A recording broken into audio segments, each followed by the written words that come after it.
Hello friends, मेरा नाम है लक्ष्मण सिंह गौड़ और मैं आपके साथ लेकर आया हूँ एक नया यूट्यूब चैनल जिसका नाम है मैथ्स विद लकी। इस यूट्यूब चैनल के ऊपर हम मैथमेटिक्स के बड़े बड़े डिफ़िकल्ट कंसेप्ट को सरल व आसान भाषा में समझेंगे। इसके अंदर हमारा जो मेन फोकस, इस चैनल के ऊपर हमारा जो मेन फोकस होगा वो आरबीसी के सिलेबस को कवर करना होगा। अपने वीडियो की जो स्टार्टिंग है मैं 10th क्लास से करूँगा। इस 10th क्लास के अंदर हम सबसे पहले ये समझ लेते हैं कि आरबीसी ने किन किन टॉपिक को इंक्लूड किया है और साथ ही उन टॉपिक्स का वेटेज कितना रखा है।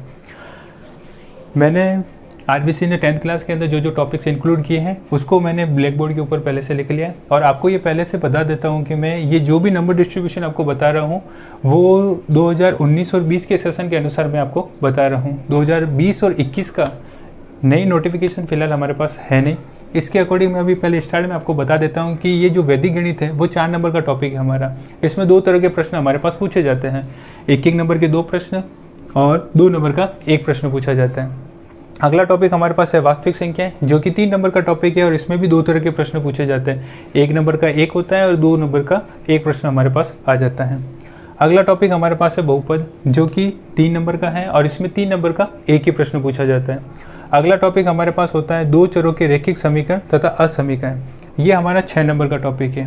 तो आप इस पूरे सिलेबस के अंदर अच्छे से समझ लेना कि जो जिस भी चैप्टर का वेटेज 6 या 6 से ज़्यादा है उसमें से एक बड़ा क्वेश्चन डेफिनेट बनता ही बनता है। साथ ही साथ मैं आपको ये भी बता देता हूँ कि 9th क्लास के अंदर हमने 2 चरों के रैखिक समीकरण को पढ़ा था। उसमें हमारे पास साथ ही साथ बीजगणित विधि से उसको सरल करना और ग्राफ बना के उसको सरल करने की विधि थी। तो 10th क्लास के अंदर क्या हो रहा है कि हमें सिर्फ ग्राफ बनाना ही है। अगर 9th क्लास में आपने इसकी अच्छी सी प्रिपरेशन की है तो ये नंबर आप आसानी से लेकर आ सकते हो। नए टॉपिक के रूप में सिर्फ एक असमीका को इसमें जोड़ा गया जो इस ग्राफ के कंपैरिजन में और भी सरल है। जब हम इसको पढ़ेंगे तो आपको बिल्कुल ये इजी लगेगा। नेक्स्ट टॉपिक है हमारा समांतर श्रेणी, जो कि 3 नंबर का है। इसमें से भी 3 नंबर का 1 प्रश्न पूछा जाता है। इसमें से 5 नंबर के 5 फॉर्मूले होते हैं सिंपल से, उन फॉर्मूलों का एप्लीकेशन आपको अच्छे से समझना है, यानी उसका यूज़ किस तरीके से किया जाता है। यहाँ पर आप देख रहे हो 6ठे और 7वें चैप्टर के ऊपर मैंने यहाँ पर स्टार लगाया। इस स्टार का सीधा सिंपल सा मतलब ये है कि इसमें से अथवा के प्रश्न पूछे जाएंगे, यानी आपको ऑप्शन दिए जाएंगे, ये प्रश्न भी कर सकते हो और इससे नहीं आ रहा तो वो प्रश्न कर सकते हो। यानी त्रिकोणमितीय अनुपात का आ रहा है तो वो कर सकते हो, वो नहीं आ रहा है तो त्रिकोणमितीय स्वर समीकरण से संबंधित कर सकते हो। इसमें ये दे रखा है, ये 7 नंबर का टॉपिक है। इसमें भी 2 तरह के प्रश्न पूछे जाते हैं, एक 1 नंबर का प्रश्न होता है और एक 6 नंबर का प्रश्न होता है। यानी डेफिनेट इसमें से भी एक बड़ा प्रश्न हमारा बनेगा जो बिल्कुल सरल है। अगला हमारा टॉपिक है ऊंचाई और दूरी। ये टॉपिक त्रिकोणमिति का एक भाग है, यानी इसके बेसिक का इस्तेमाल करते हुए हम ऊंचाई और दूरी वाले प्रश्नों को सरल करेंगे। इसकी बेसिक थीम ये है, आप प्रश्नों को पढ़कर अगर इसका चित्र अच्छे से बना लेते हो तो आपका प्रश्न बिल्कुल गलत होगा ही नहीं, क्योंकि कैलकुलेशन बिल्कुल सीधी सिंपल सी होती है। ये 4 नंबर का टॉपिक है। इसमें 2 तरह के प्रश्न पूछे जाते हैं, एक 1 नंबर का प्रश्न होता है और एक 3 नंबर का प्रश्न होता है। अगला टॉपिक हमारा है निर्देशांक ज्यामिति, ये भी 6 नंबर का टॉपिक है। तो अब आपको ये चीज़ और भी समझ में आ गई कि इसमें से भी एक बड़ा प्रश्न आपका डेफिनेट बनेगा ही बनेगा। साथ ही निर्देशांक ज्यामिति का जो आधार होता है वो 2 चरों के रैखिक समीकरण को जो हम आधार उसका बेसिक समझेंगे उसी का हम इस्तेमाल करेंगे और उसी के बेस पर उसके नए जो फॉर्मूला आएंगे उन फॉर्मूला का हम इसके अंदर यूज़ करेंगे।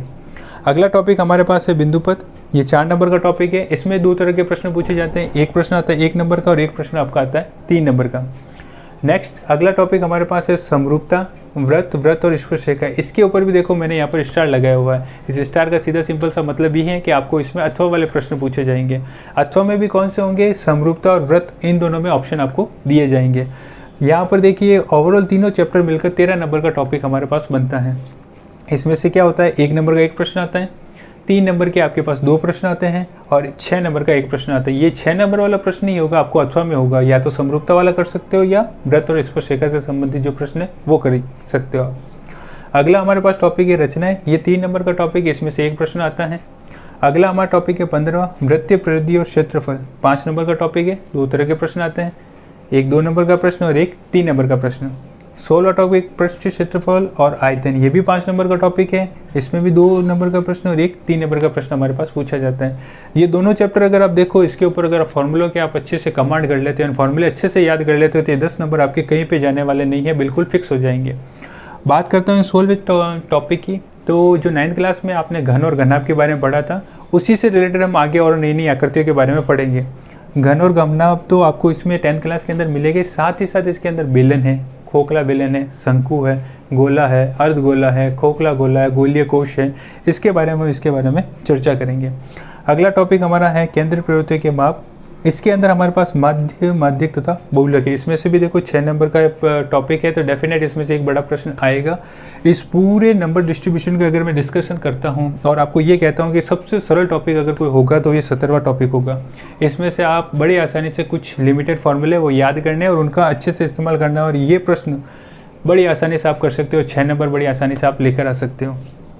18वां टॉपिक प्रायिकता का 4 नंबर का टॉपिक है। इसमें भी 2 तरह के प्रश्न पूछे जाते हैं, एक नंबर का प्रश्न होता है और एक 3 नंबर का प्रश्न होता है।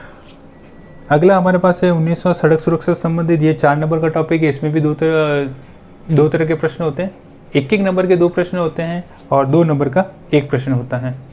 अब इन नंबर डिस्ट्रीब्यूशन को अगर हम अच्छे से समझ लेते हैं कौन सा चैप्टर कितने मार्क्स का होता है, तो एक प्रॉपर प्लानिंग के साथ हम मैथमेटिक्स के अंदर मैक्सिमम से मैक्सिमम मार्क्स को लेकर आ सकते हैं, हासिल कर सकते हैं प्रिपरेशन के थ्रू।